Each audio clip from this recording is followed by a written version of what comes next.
As each day passed, I would learn, in our talk, something about the little prince's planet, his departure from it, his journey.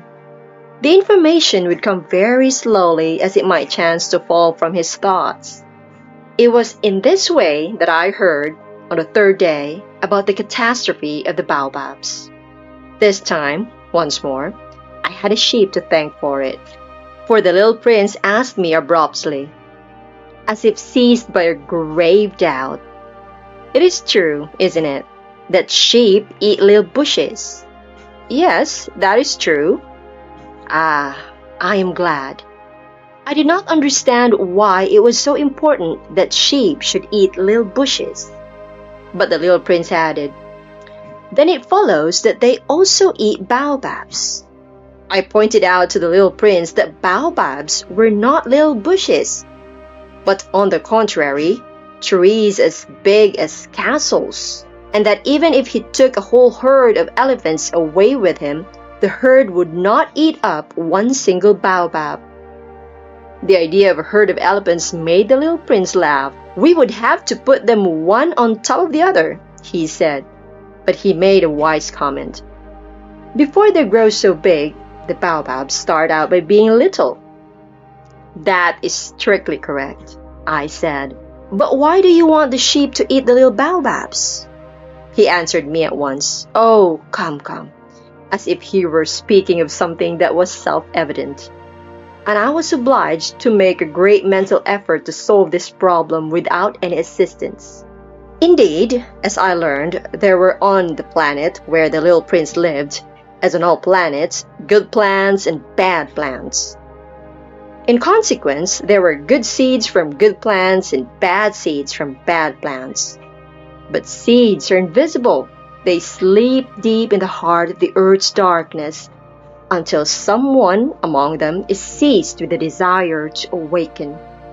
Then this little seed will stretch itself and begin timidly at first to push a charming little sprig inoffensively upward toward the sun. If it is only a sprout of radish or a sprig of a rose bush, one would let it grow wherever it might wish. But when it is a bad plant, one must destroy it as soon as possible, the very first instant that one recognizes it. Now there were some terrible seeds on the planet that was the home of the little prince, and these were the seeds of the baobab. The soil of that planet was infested with them. A baobab is something you will never ever be able to get rid of if you attend to it too late. It spreads over the entire planet. It bores clear through with its roots.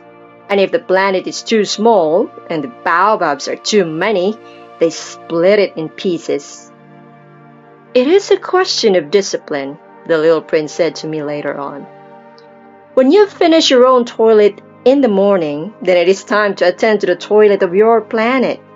Just so, with the greatest care, you must see to it that you pull up regularly all the baobabs at the very first moment when they can be distinguished from those rose bushes which they resemble so closely in their earliest youth.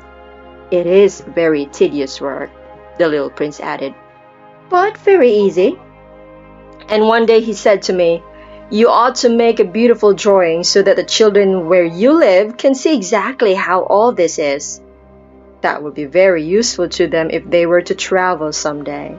Sometimes, he added, there is no harm in putting off a piece of work until another day. But when it is a matter of baobabs, that always means a catastrophe. I knew a planet that was inhabited by a lazy man. He neglected 3 little bushes.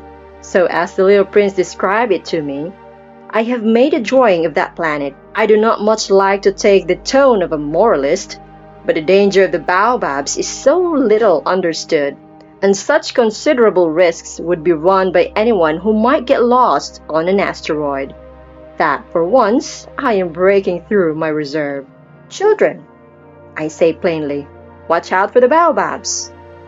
My friends, like myself, have been skirting this danger for a long time, without ever knowing it, and so it is for them that I have worked so hard over this drawing. The lesson which I pass on by this means is worth all the trouble it has cost me. Perhaps, you will ask me, why there are no other drawings in this book as magnificent and impressive as this drawing of the baobabs? The reply is simple. I have tried. But with the others, I have not been successful. When I made the drawing of the baobabs, I was carried beyond myself by the inspiring force of urgent necessity.